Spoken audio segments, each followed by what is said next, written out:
Bonjour, je suis responsable marketing et communication. Definox est une société française. Nous fabriquons et concevons nos produits. Il s'agit de vannes en acier inoxydable pour les industries alimentaires, cosmétiques, pharmacie et chimie fine, les produits lessiviels par exemple.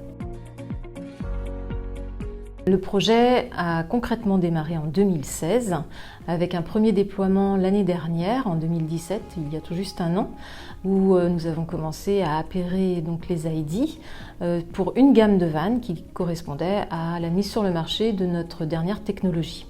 À ce jour, 13 000 vannes ont été appairées. Notre chiffre d'affaires est exporté à 50% en exportation directe. Donc nous distribuons nos produits à travers le monde et nous avons deux sociétés sœurs, une aux États-Unis et une en Chine, à Pékin.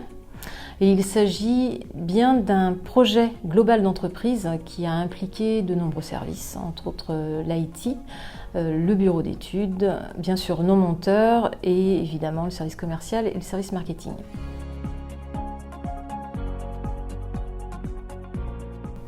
En 2015, nous avons commencé à entendre parler de réalité augmentée qui serait applicable à nos produits. Nous nous sommes rapprochés donc de la société Ublim puisque nous y voyions un intérêt évident d'intégrer en fait une facilité d'identification de nos produits et l'identification des pièces détachées. C'est un enjeu majeur industriel de pouvoir faciliter la maintenance et intégrer aussi un suivi personnalisé des équipements. Nous avons commencé à discuter avec la société Ublim qui nous a présenté d'abord leur start-up, ce qu'était une réalité augmentée.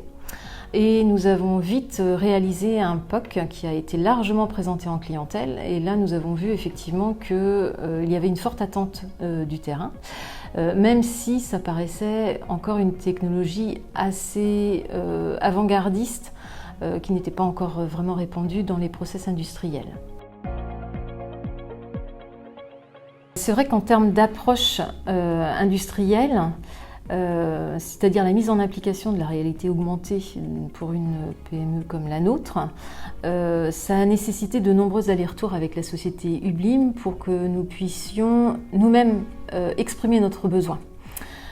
Et c'est vrai qu'il a fallu aussi scaler avec le mode de fonctionnement d'une start-up et notre propre process industriel en fait qui a ses propres contraintes.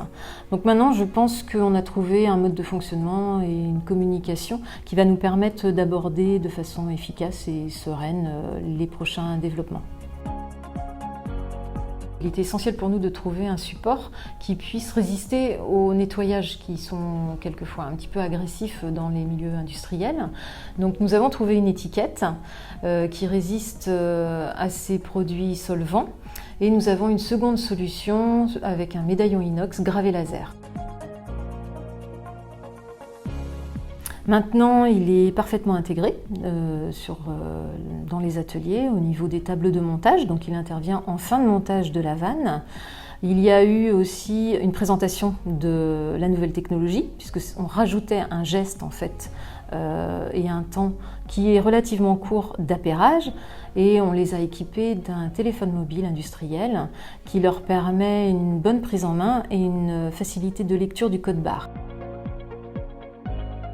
Nous allons bientôt publier une nouvelle version de l'application utilisateur avec l'historique de scan, la gestion du numéro de téléphone pour les sociétés partenaires et une simplification du processus de validation des utilisateurs. Nous comptons mettre en place le rétrofit des parcs de vannes déjà installés.